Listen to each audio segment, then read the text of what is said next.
Mr. Sentume, come and give us something that will wake us up. I know coffee did, but probably something better there could be something else. He's a teacher with whom we have worked for the last 15 years, so I'm sure he'll figure out something that will keep you awake. Then we'll go into our last session. Please, let's all stand up.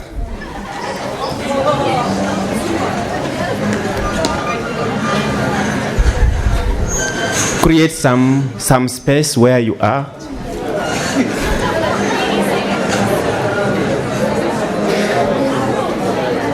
So we are going to use a simple song, and it's going to go like this. Come tomorrow and get a bottle of soda, and you all say soda, and then okay. Come tomorrow and get a bottle of soda. Clap, clap, and get a bottle of soda. Clap, clap, and get a bottle of soda. Jump, jump, and get a bottle of soda. Come tomorrow and get a bottle of soda. Jump, jump, and get a bottle of soda. Dance, dance, and get a bottle of soda. Dance, dance, and get a bottle of soda. Thank you so much. Thank you very much, Mr. Sentume. I knew you would do it. He's a teacher, and teachers are never shy, and teachers are always prepared. Am I right? So thank you so much for doing that. So I'm going to invite Dr. Ozigi, who will take us through the last session before we go for the cocktail dinner. Dr. Ozig, the microphone is yours. Thank you all very much. We are only a little away from that dinner. So we're going to keep you here for another hour or so that we can tell you everything we have done on Smart Africa project since the beginning. And thank you all for your contributions, because I know you've all worked very hard to help us figure out some of these things. So I will invite Dr. Apollo, who started on this project as the project coordinator and is now our in-country principal investigator, which means that he's in charge of the Smart Africa Uganda study. Dr. Apollo?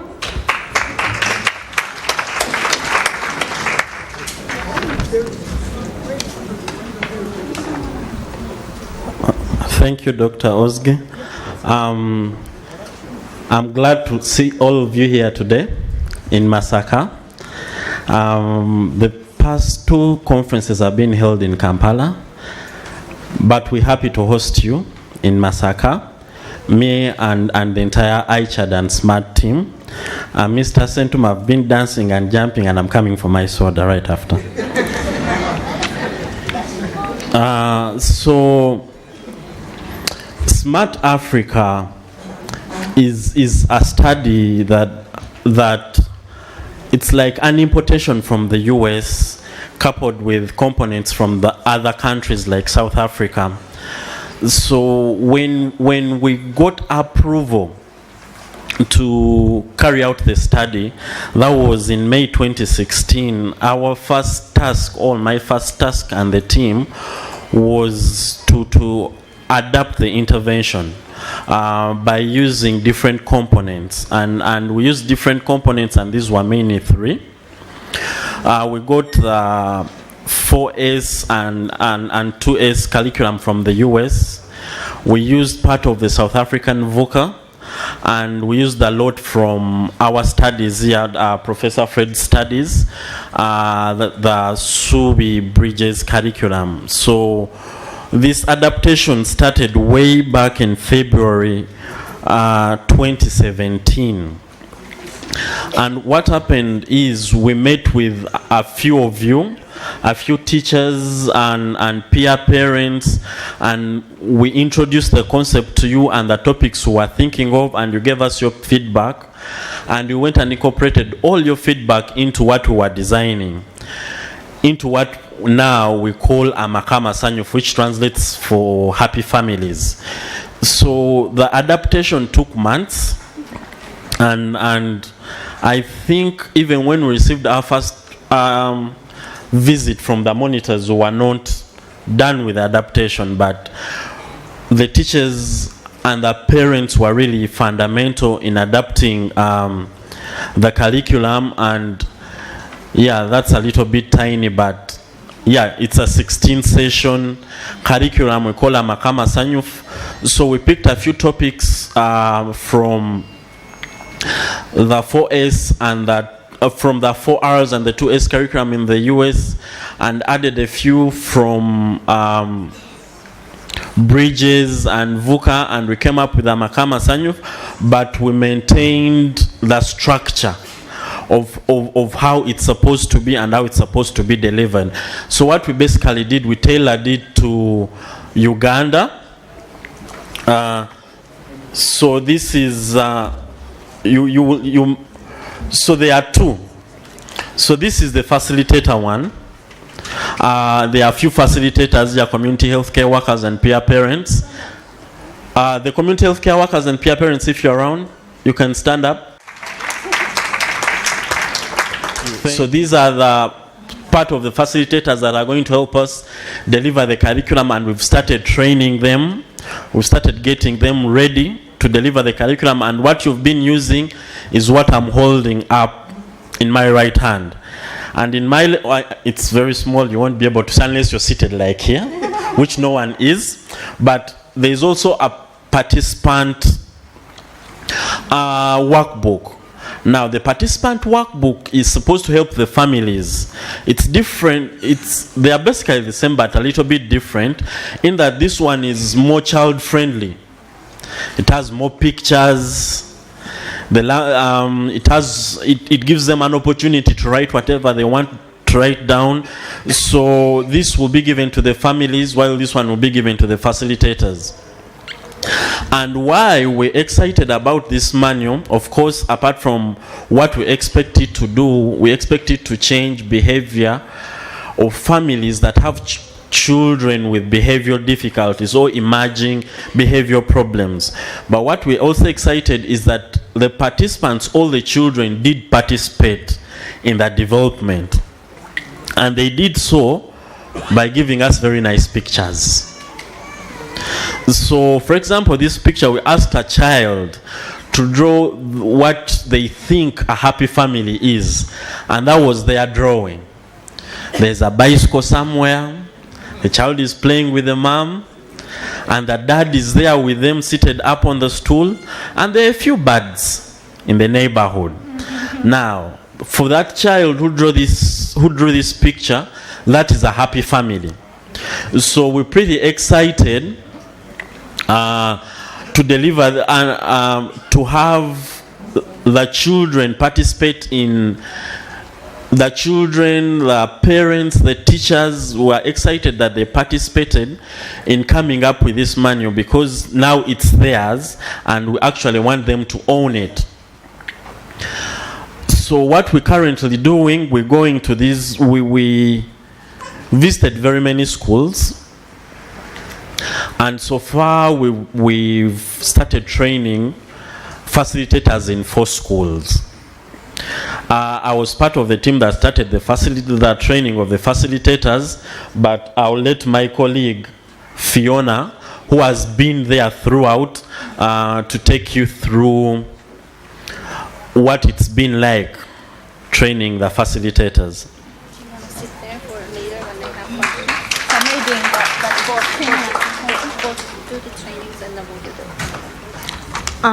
Thank you, Dr. Apollo. You're welcome. All protocol observed. So I'll talk about how the training has gone so far. We've been able to start training for facilitators in 4 schools out of the 20 schools from which the MFG component will be delivered. So we have 2 schools in the parent-peer arm that are being trained, while we have 2 schools that fall in the community health worker arm that are also being trained. We started the training for community health workers on 30th May 2018, and I can say that we've completed training for all the 16 sessions for all the 4 groups of parent peers and community health workers.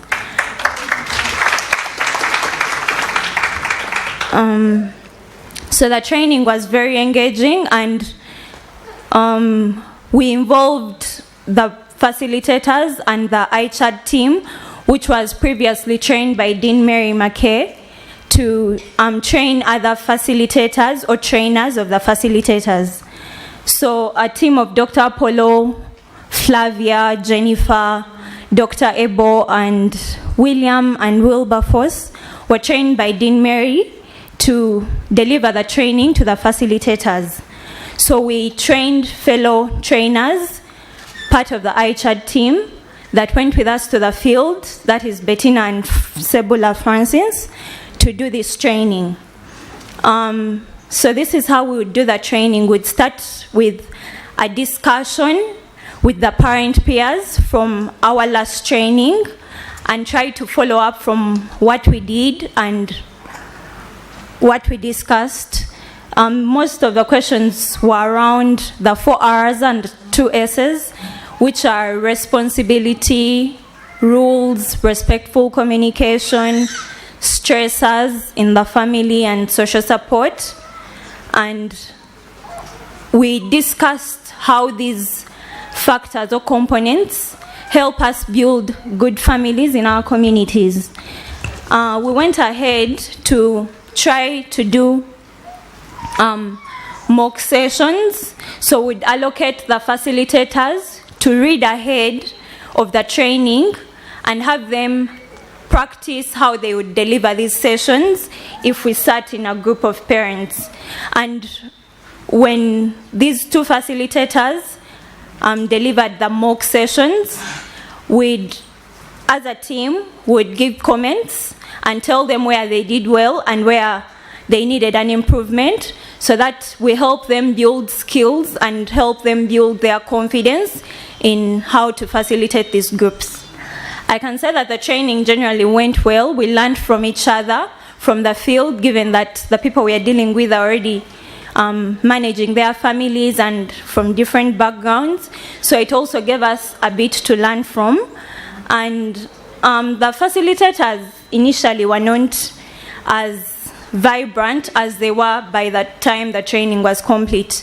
And given the improvements over the training, I can say that the facilitators are more than ready to go to the field and start the facilitation for our recruited participants.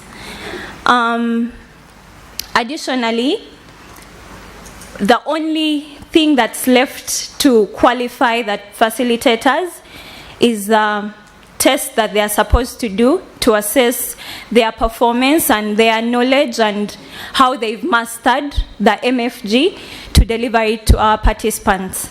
So that will be at a pass mark of 85%, and those who do not get to the 85%, we will retrain so that they get into in the range of 85%, just to make sure they are ready and have mastered the manual well enough to give our participants a good feel of this intervention so that we can have good results in the end.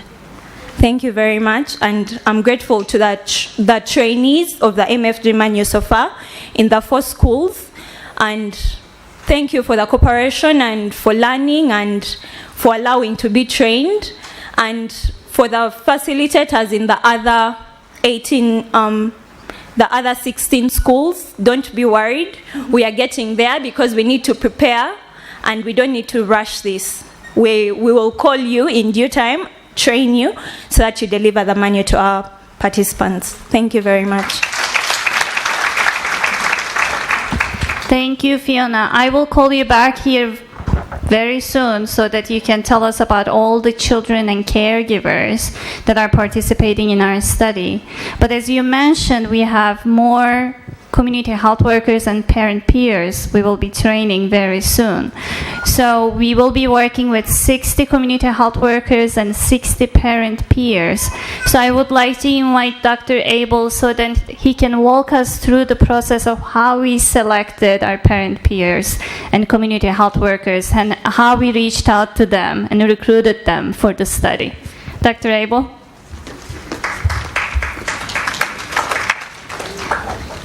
Thank you very much, Dr. Osge. Dr. Apple and Fiona has walked you through the other pieces. I'm going to just talk about how these were selected. I want to mention that selection of the community health workers and peer educators was not easy. We had to talk about and think through it several times. We looked through all the ways of how best they can be selected. We didn't know until we were advised that these community health workers, we have to get them through the office of the DHO. Then some of us argued that community health workers are not government employees. They are not, so we don't need to seek permission from the DHO. Others felt we should. Then finally we agreed that we select them through other existing community health workers.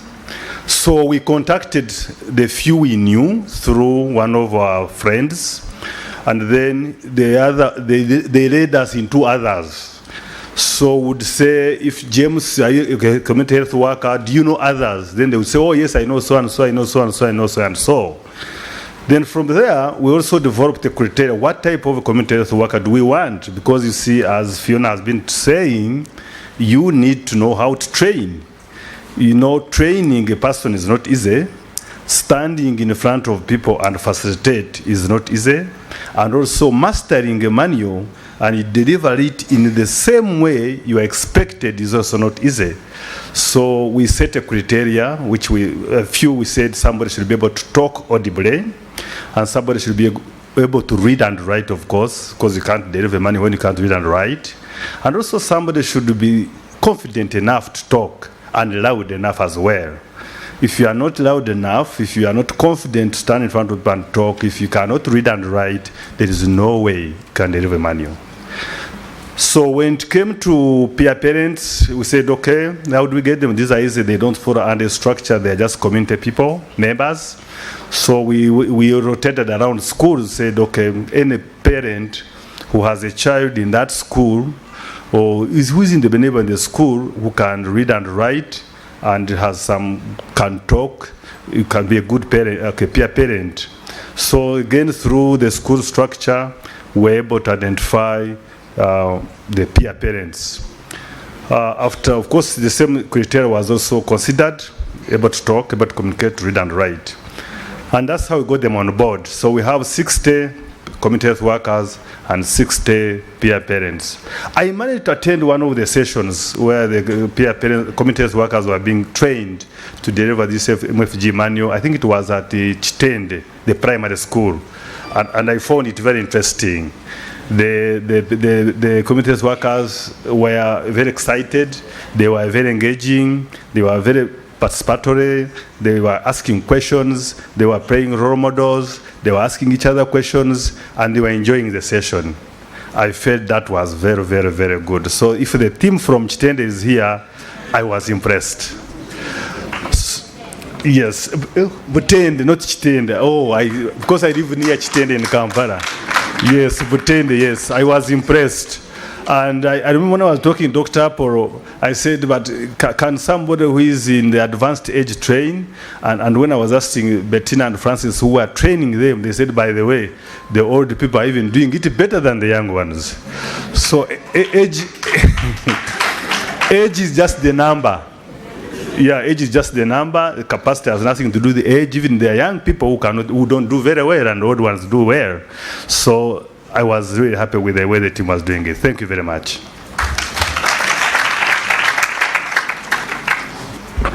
Thank you, Dr. Abel. Can I actually have you sit over here so that if we have any questions from the audience that we will be able to answer them?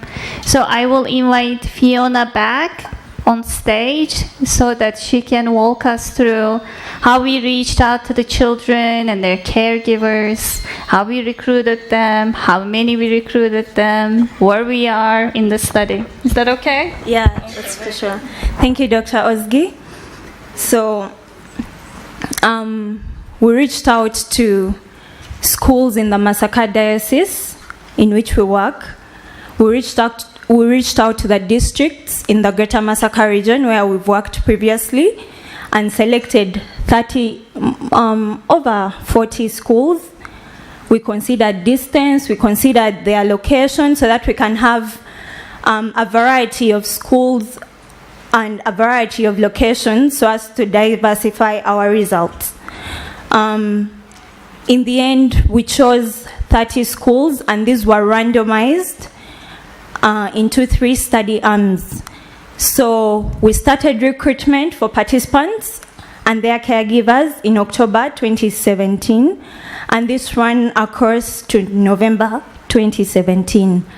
We resumed our recruitment in March this year until April 2018, and so far we've recruited 2,759 participants and their caregivers. So we have 2,759 children plus their caregivers. At recruitment, we consent and assent the children, and these are children aged 8 to 13. So according to research law, they are liable to assent so as to take part in a research study. So in consenting, we sit their parents together and read the consent form to them. They are given a chance to ask questions, if any, and any details of the study as they might prefer. We also sit the children in a different room, read them the assent form, and this is in a language that they understand better. English is a formal language here, but for many of the schools we work with, it's always better to read out the consent and assent forms in the local language which the children understand, since they are little and they haven't really grown to know many of the English terms which we use.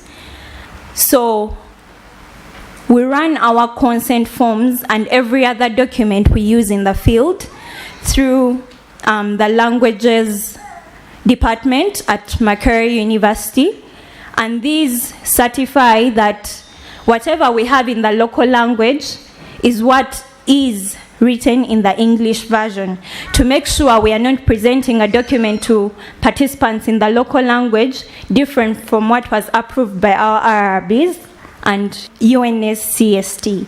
So those are the governing bodies that rule the research here, and they need to confirm that the documents we give are really a true reflection of the English versions of the documents. And after screening, after consenting and assenting, we screened participants for behavioral disorders, and we used a screening tool that had 3 scales: the disruptive behavior disorder scale, where if a participant scored 3 or higher for any of the questions, for about 10 of the questions in the scale, they were screened positive. We used the Iowa Corner scale, whose rating we modified to fit our setting, and every child who scored 6 or higher for questions 6 to 10 on the Iowa Corner scale, we considered positive for behavior disorders. And for the impairment scale, we also modified the rating to fit our setting, since this is how we could adapt it to our setting. And for every participant who scored 3 or higher for at least 4 items of the impairment scale, these were screened positive for behavior disorders. So the participants who screened positive for behavior disorders, at baseline, they complete a longer version of the assessment battery, while those who screen negative for behavior disorders complete a shorter version of the assessment battery. So we did our baseline in March and April this year, and we did our 8 weeks. We were supposed to give out literature to the schools in which we work. So we started with 10 schools in the control arm, and of the 10 schools, we had to give out mental health literature. So we met the parents and their children, and we distributed this literature to them. It was from the Ministry of Health about different mental health issues and how to cope with them and where to get help. After giving out the literature, we counted 8 weeks so that we can follow up to see if there is any impact of the literature we gave out to the parents and the children.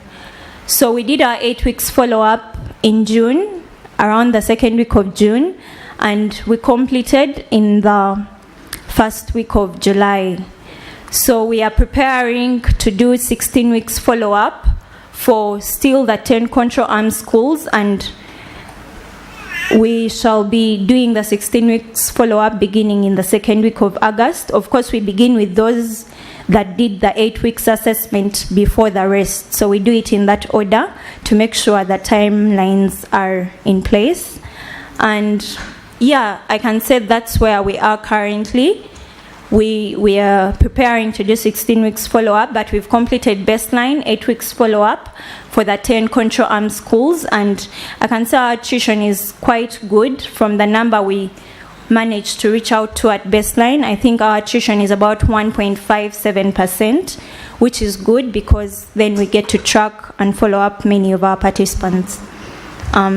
Thank you. I think besides that, we are just preparing to start baseline when our facilitators are ready to deliver our MFG.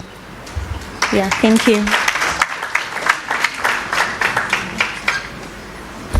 Thank you, Fiona. So I jotted down a couple of words that we used that that our audience, not everyone in the room may know.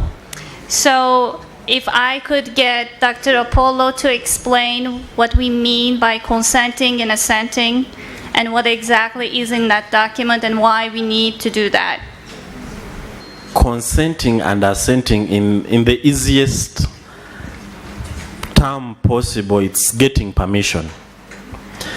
So you get permission from the child to participate in the study, but because that participant is a child, still under someone's roof, you also ask for the head of the roof to give you permission. So the child giving you permission is what we call an assent, and the guardian or the parent giving you permission for that child to participate is what we call the consent.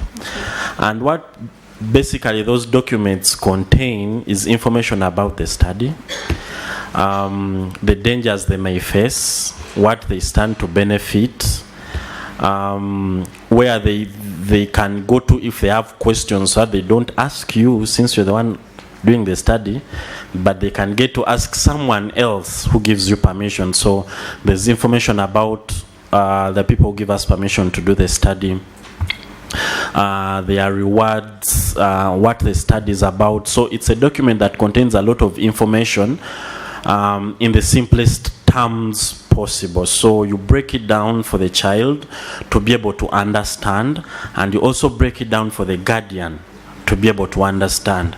So basically that's what we do before you do anything with that child. They first have to give you permission.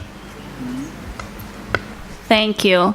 And then the other quick clarification that might be helpful is what we mean by screening. Ms. Fiona told us all the different measures that we are using. So basically what that means is that we are trying to figure out which of the children we are interviewing are struggling behaviorally.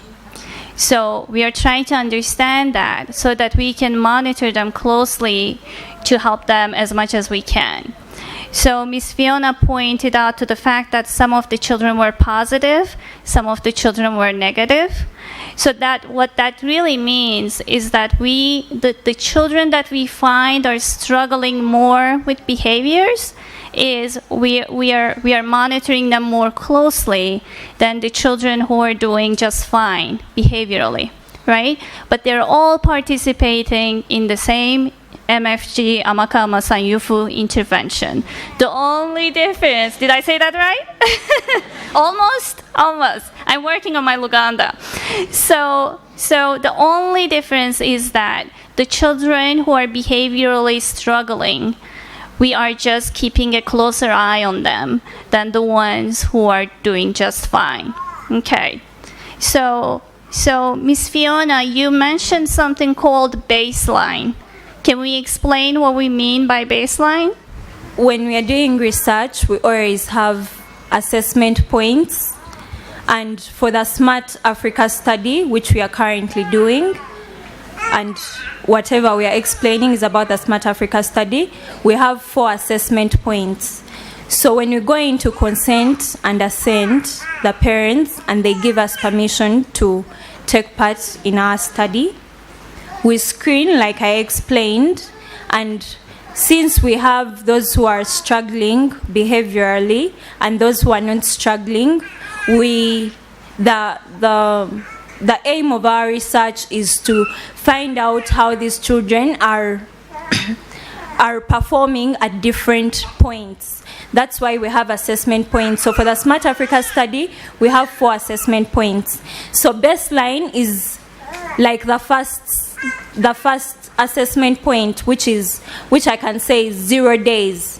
When you meet this participant in the field and you haven't talked to them about anything other than ask them permission to take part in your study, that's at 0 days. So baseline is at 0 days after contact with the participant to consent and assent. Then we have 8 weeks follow-up. So between baseline and 8 weeks follow-up, we gave out literature to these participants. And at 8 weeks follow-up, we monitor if the literature we have distributed to the families has an impact or not. And if the impact is there, what does this mean for our participants? And how can we maybe refer what we have to the rest of the population that is in the area that we work with? So that's the 8 weeks follow-up. At 16 weeks follow-up, we're still going to check, is there a difference from what they were at 8 weeks? And then after 16 weeks follow-up, our last assessment point will be after 6 months from the 16 weeks, which is 10 months from the start of interacting with with the participants. So then we want to know, has our intervention worked? If they are receiving the intervention like it is for the treatment arm schools, is the intervention helpful or it's not? And if it's helpful, how can the schools incorporate it into their cycle to help more children than those taking part in our study? Because with research, you can only work with so many participants and not the entire school or the entire district. Thank you very much. Thank you. So if I may add one thing, the reason why we are doing what we call a baseline is to understand where our participants are before they participate into our program. And then we look at, because remember, as Dr. Apollo said, our program is a 16-week-long program, right? So we want to see how they're doing before we start the program so that we can understand if we see any differences at the end of our program when we ask them the same questions. If there is a difference, is that really because of our program? Right? So that is why we have different time points, as Ms. Fiona was explaining. And we are doing a 6-month follow-up to see if our program benefited our participants at all. Are they actually retaining those benefits 6 months after our program ended? Okay? I hope this makes a little bit sense. Okay, so then the last word that I would like our team to explain is what we mean by attrition. Miss Fiona mentioned something about attrition and attrition rate. So if any one of you can explain what we mean by that. Attrition means falling out. For example, if you have 10 people you are working with, at the end of the day, 4 can no longer trace them. It means they have fallen out. That's what it means. It's turnover. In percentage, it's called turnover. But in this, you are calling it attrition because if you had 3,000 children, at the end of the day, how many are you remaining with you can trace and see? If 100 can no longer see them, you don't know where they are, then that's what we call attrition. And the smaller the number Yes. is, the better that means you're doing Exactly. with retaining your participants in your program. So when Ms. Fiona says we only had 1.55%, you said, so that's actually a pretty good number. So that means Okay. that we are doing good. Good. Yeah. It means out of 100, we can still trace 98.5. On 1.5, we can't trace them. Okay. So we are doing very well. Great. So what I would like to do now, if it's okay with our team, is to first thank the rest of the team that is standing outside by the door, who are our interviewers, data collectors, data managers, data entry people, who are really working hard to get everything we need for this program to be successful. So if we can all join me in thanking them all. And then, before we talk about some of the findings, preliminary findings from what we've done so far, I would like to open it to questions from our stakeholders, if they have any. Well, thank you. See, Yusuf Soed Mayanja, Vice Chairman, Kalungu District. Mine is to Madam Fiona. Maybe I came late. I wanted her to explain more about the literature. We give them literature. What is the content of the literature and the impact? Thank you. Thank you. That's an excellent question. Ms. Fiona? So the literature we distributed to the families is literature from the Ministry of Health. So Ministry of Health has put together different notebooks or booklets on different behavioral disorder issues. So part of the literature we gave out, some was about schizophrenia, which I don't know how that translates in Uganda, because we have so many, but one of the leaflets was about schizophrenia, another was about epilepsy, another one was about alcoholism and drug abuse. We had one about, I think, mental health issues or something. Yeah, so there are a bit of a variety of literature for what we may term as disorders, mental disorders.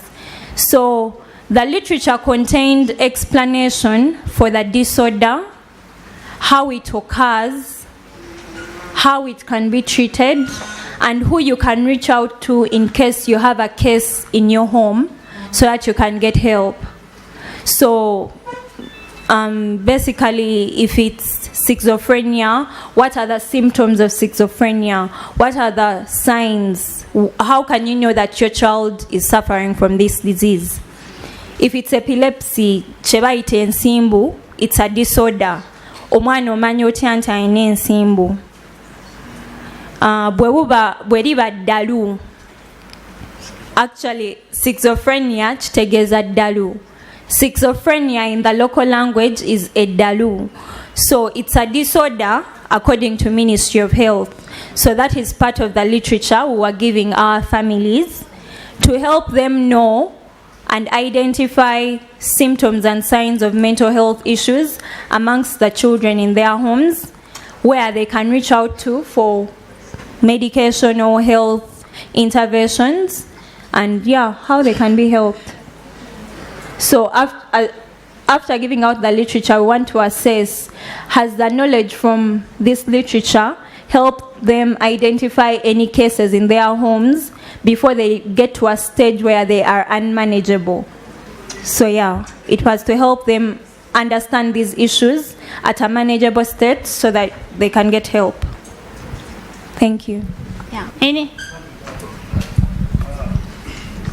When we are getting this literature, I and Dr. Apro, when the minister and got literature, we wanted to put on our logo eye chart. But the minister said no. So when you don't see our logo there, don't worry. It is from the health professionals, from the Ministry of Health. If they had allowed us, we would have put our stamp so that we are part of it or we own it. But that didn't matter. What matters, the information which is there. It was designed by the professionals, tested, approved, and said now you can saturate. And the Ministry of Health was also very happy that we are going to do it for them. Because for them, they say they don't have that capacity of reaching deep down in the village and schools. So they said, oh, if you can do it for us, that's very good. Take as many as you want. So we shall even go back and look for more. Thank you.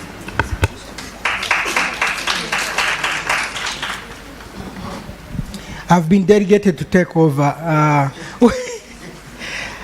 Who has other questions? That's what I was told to ask. Yes.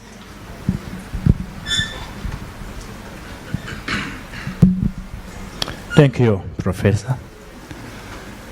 Special thanks go to you, as well as the government of USA. Mine is a worry. Now, after the findings of the research you are carrying out, do you have any assurance that the program will be adopted by the government such that it is implemented all over the country, Uganda, or it will just end here? Yeah, that's a very good question. Let me take chance to address that. Oh, behind this. Okay. This is what I believe in life. That one, no one should ever give you assurance. I'm in a country where when the president came in, he said he would rule for 5 years. Then after that, it was another 5 years. Then after that, it was another 5 years, and so on. Then, you know, how many of you have dated? You have fallen in love.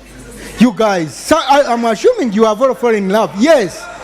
So, when you are in love, in most cases you are promising someone, I will marry you.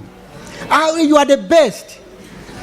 A few months, a few weeks, or sometimes a few years, everyone goes their way. So all I can say, I can't promise that the government will adopt them. All I can do is to do good science, good research, take it to the government and tell them this is what you would get if you do this, this is what you will miss out if you don't.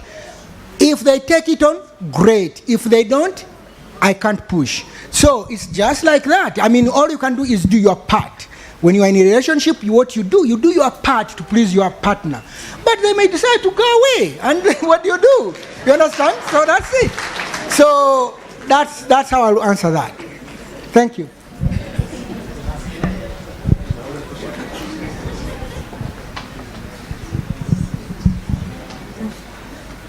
Thank you. My name is Dr. Shibajita from the AfriChild Center. Thank you for the excellent presentations. My question is about how you're controlling for contamination, since you are giving out the literature. How are you ensuring that families are not sharing this information to ensure that you're able to pick up change? Because your controls may not be true controls if they come across this information.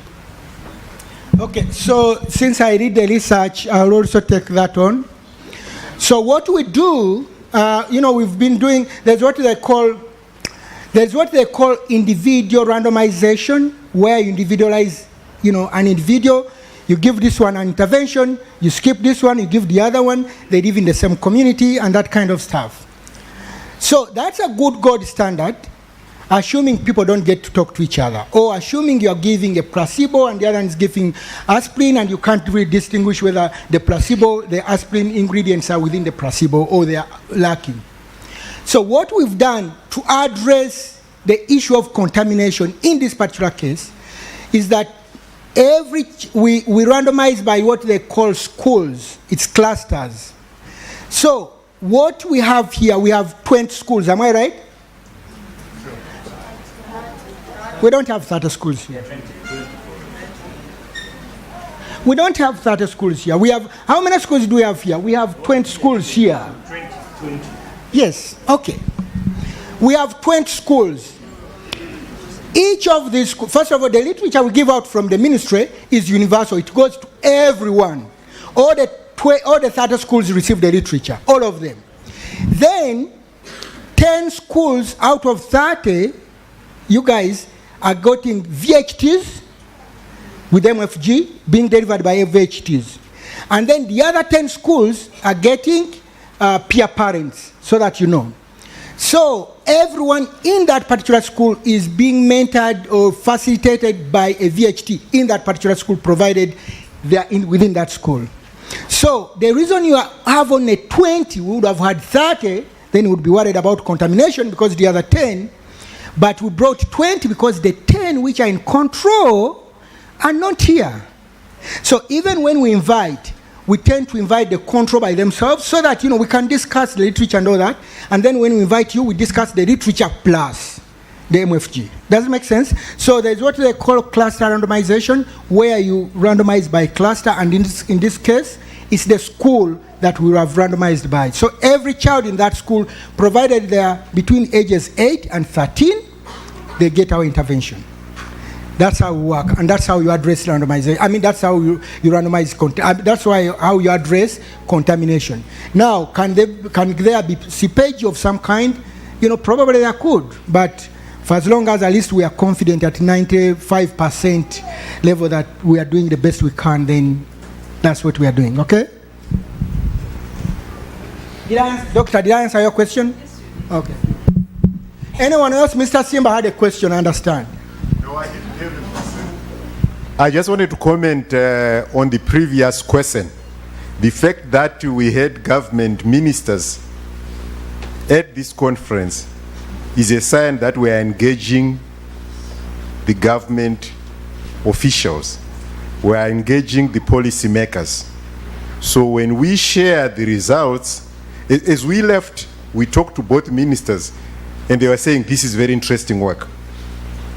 And so that's how we get them on board, and that's how we get them to get interest in the results. And hopefully, they will adopt the results and implement it as part of policy. Thank you for adding, Mr. Smith. Anyone else with a question in regards to implementation? Another question? Yes, ma'am.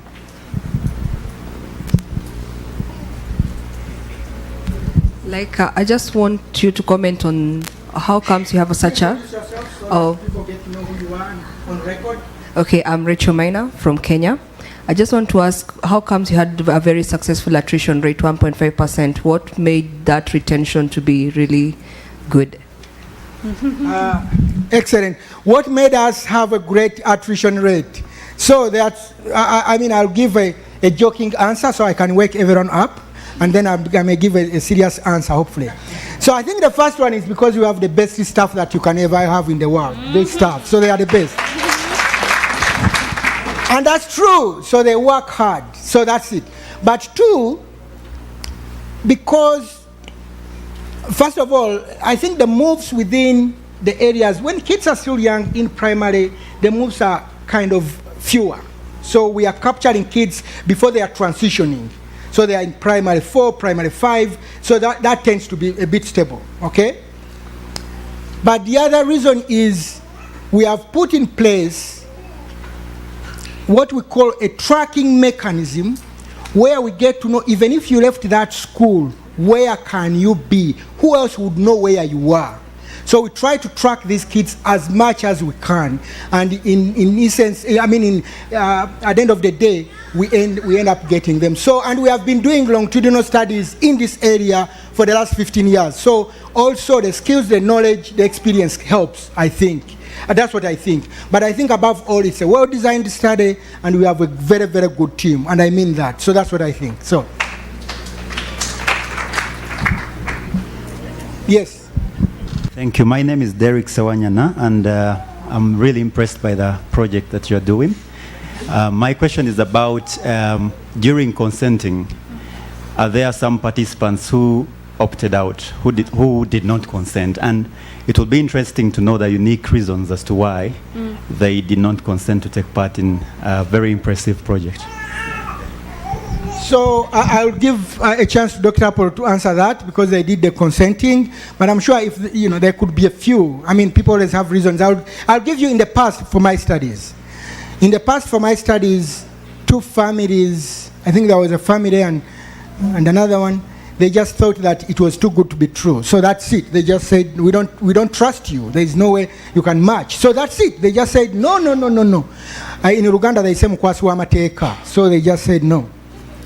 Then in another instance, it was because we were associated with a Catholic church. We were working with a Catholic church, and this was a Seventh-day Adventist family, and they said we wanted to change their kids from being Seventh-day Adventist to being Catholic, and they just said, no, actually I'm just a caretaker, their parents won't allow to work with Catholics. I said, I'm not a Catholic. They said, no, but you talked about Bishop Kagwa, and no. So that's it. Then in one of the studies we are doing now, and I'm going to give Dr. Apollo to tell you about SMART. In one of the studies we are doing now, which is Subi for Her, which tests young girls for HIV, for STIs, and pregnancy, I think we have about 4 or 5 parents, which is the highest number, who have said no. And purely, some of them have refused because they don't want to know why these kids are on medication.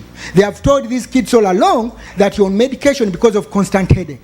So now you are going to test their blood and reveal it to the kid, you have HIV, then that's a problem. Does it make sense? So they have just, they are in denial. They're like, I know what is going on, I won't enter your study. So there are several reasons, but I'll give Dr. Apollo for SMART.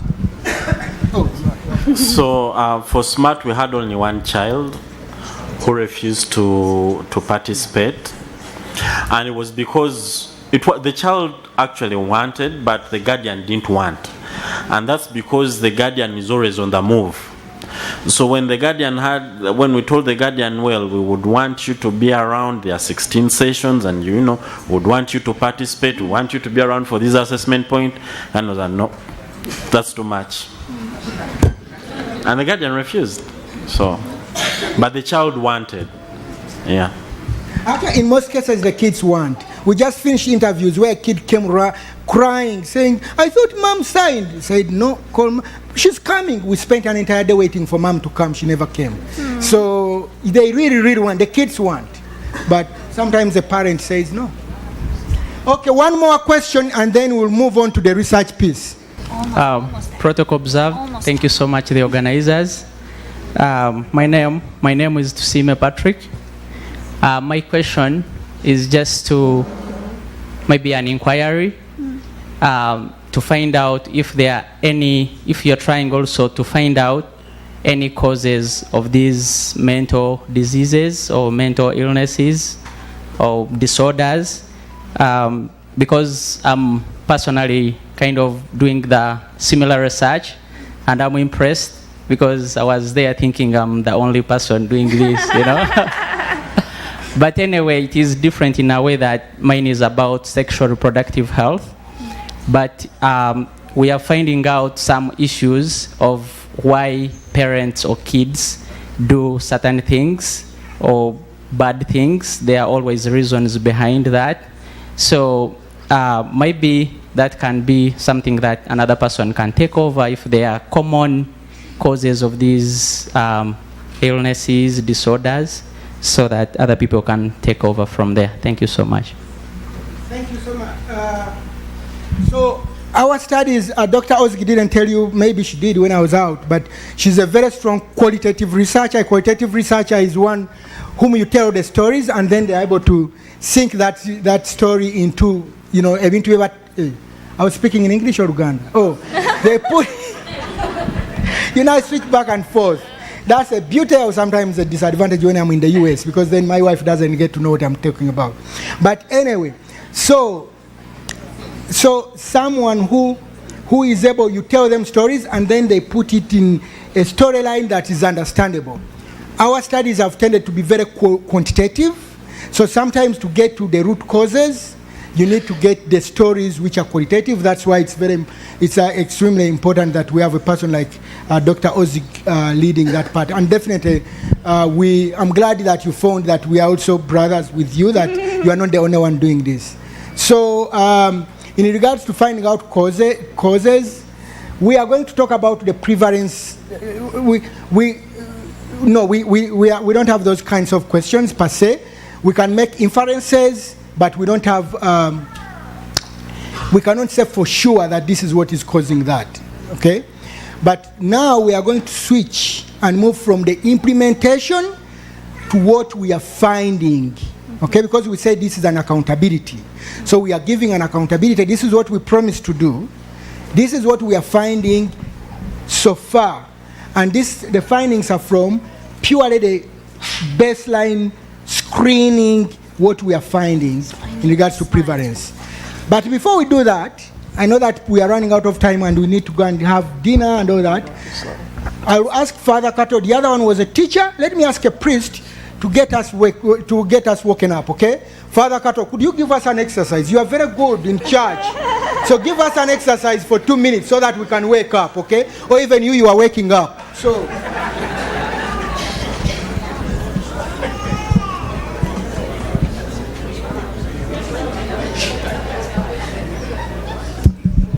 May we stand up?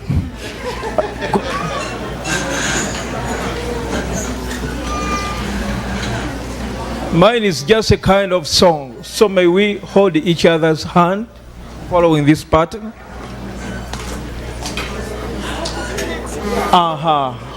Whoever is next to you, hold each other's hand. And the song we are going to sing is Bind Us Together.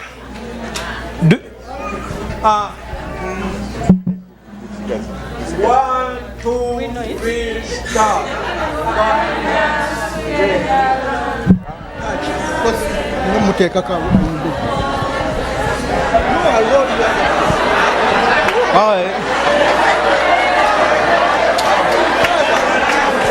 Okay. 1, 2, 3, start. Bind us together, Lord, bind us together with cords that cannot be broken. Bind us together, Lord, bind us together, Lord, bind us together in love. That's enough. Okay, so now I think we are going to hear from Dr. Ozig and William and then after this, regarding research. And then what are we finding? This one first and then the other. And this will be brief, so they are going to summarize. They just have a few tables. Okay. Oh. Before we tell you briefly about what we call our findings, I also wanted to let you know, and then I saw some of you taking them. So we have 2 reports that we put out on the tables outside, and one is about Smart Africa's efforts to build capacity in child mental health and research specifically, not just in Uganda, but also in Ghana and Kenya. So in that report, you'll see everything we've done since we started in 2016. And then you may also have heard earlier this afternoon a reference made to global fellows. So we have 1, 2, 3, and myself included, 4 of us in the room. There's also a report outside that summarizes the accomplishments of our global fellows between 2017 and 2018. And then the last thing, you will also see 3 pieces of paper sitting next to each other. Those are our policy briefs So basically, somebody was asking about engaging policymakers earlier. So these are our policy recommendations to the government based on the research evidence that is out there, especially around child mental health. Okay? So the one that you're seeing now on the screen is an academic publication which basically describes how we are doing the Smart Africa Uganda study. It describes it step by step. This is called a study protocol, and then you'll see some of our team members there as authors. So this is coming up very soon, and it's a very detailed description of what we are doing in Uganda with the Smart Africa project. The next one that William and Dr. Apollo are going to talk about is more interesting. And then after that, I promise that we will let you go down and have dinner. Okay? Thank you. Thank you so much, Dr. Ozg. William, you have to introduce yourself. You're a PhD student. Thank you so much, and most welcome to everyone. My name is William Biansi. I'm from Uganda. I'm from Rakai, right here, very close to Masaka. Currently, I'm a doctoral student at Washington University in St. Louis. Professor Fred is my mentor. Professor Caroline is here. Dr. Benjamin Akande, they are all colleagues from Washington University in St. Louis. I'm so happy and so blessed to be here this afternoon. So briefly, I'm going to talk about one of the part of the results from Smart Africa. As you have heard, Smart Africa focuses on younger people in primary schools. And that's why the teachers are here. So we looked at about 2,634 young people in primary schools between probably the ages of 8 to 13 years. And what we have here briefly is really what we found out when we looked at disruptive behavior disorders. Mu Luganda twatunulira abaana abalina okusoomozebwa mu neeyisa, si mu ndwadde endala zonna ez'emitwe naye okusoomozebwa mu neeyisa. Tugamba abaana abalina emputtu, abaana abatawulira, abaana abatatereera mu kibiina. So ebintu byali tukoze ki tutunuulira mu Luganda. Okunoonyeza kwaffe kwalaga nga tumaze okubuuza abaana ebibuuzo, we found out wagunalaze on average we had 10.27 years. Abaana bonna nga tubagasse ewamu emyaka gyabwe gyali awo okugeraageranya.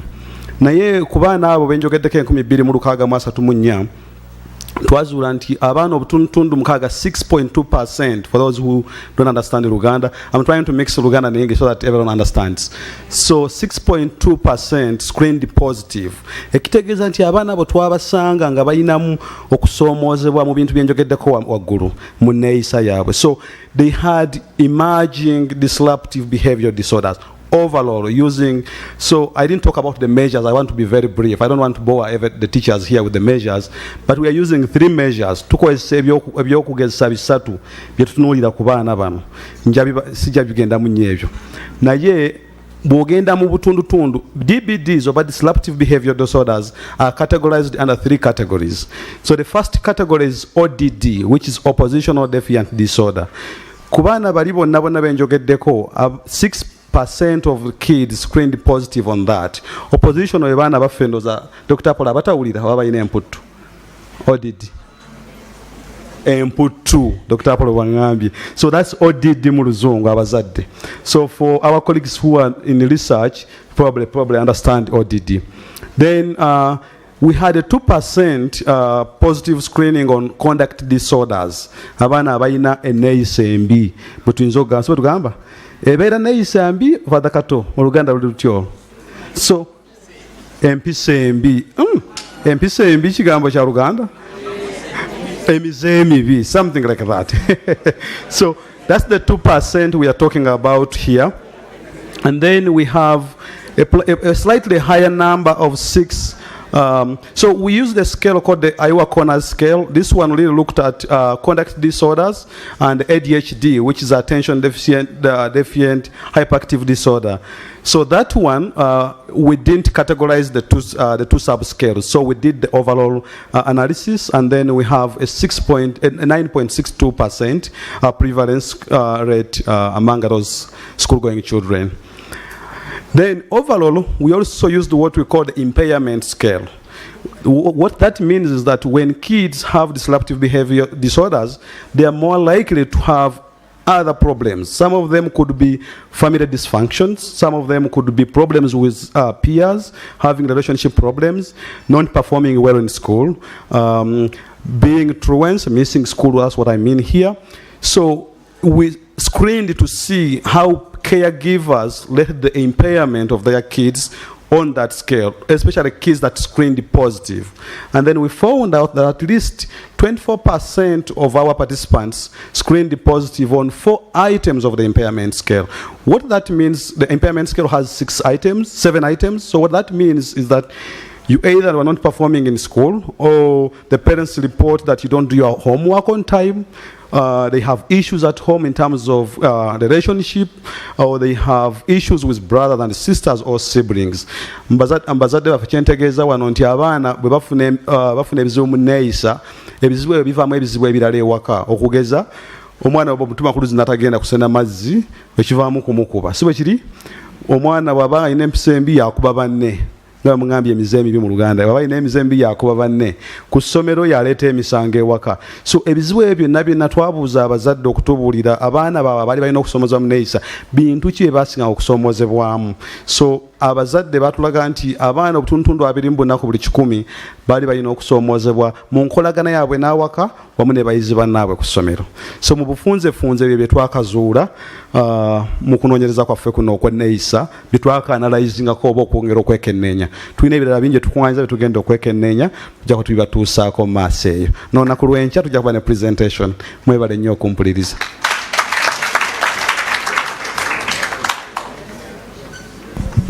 So we don't want to stay in between dinner and you. So we're just gonna only gonna take 1 or 2 questions so that we can all go eat, relax, socialize, and have fun. Good evening, I'm Dr. Ann Boyo from the University of Nairobi. Just wanted to request William to repeat the last statement in English so that we can get it. Okay. Thank you. Thank you so much, Dr. Anne. So I gave my conclusion in Luganda. I missed out that I have so many colleagues here who don't speak Luganda. So what I was trying to explain, Dr. Anne, is that the last point on my slide here really looks at the dysfunctions or the impairments that happen as a result of having disruptive behavior disorders. So we use the scale of 7 items, and this looks at the relationships at home, relationships with parents and peers, siblings. It looks at school performance. So overall, parents rated their kids' impairment levels on those 7 items, and then we found out that at least, we made a decision, the PIs made a decision that 4, if someone screened positive on 4 items, probably they need more attention than someone who screened 2. So that means you have more impairments than someone who has 2 impairments. Probably that's the decision we made, the PIs made. So 24% of our participants had at least screened positive on at least 4 items of the 7 items of the impairment scale. Does that make sense now? Thank you so much. Yes. And then can you also repeat in English that very last concluding remark that you made in Luganda? So, that's what I just did. That was it? Okay. Yeah, thank you so much. Okay. All right. One more question if we have any. Okay, I see that everybody wants to go have dinner. Okay. So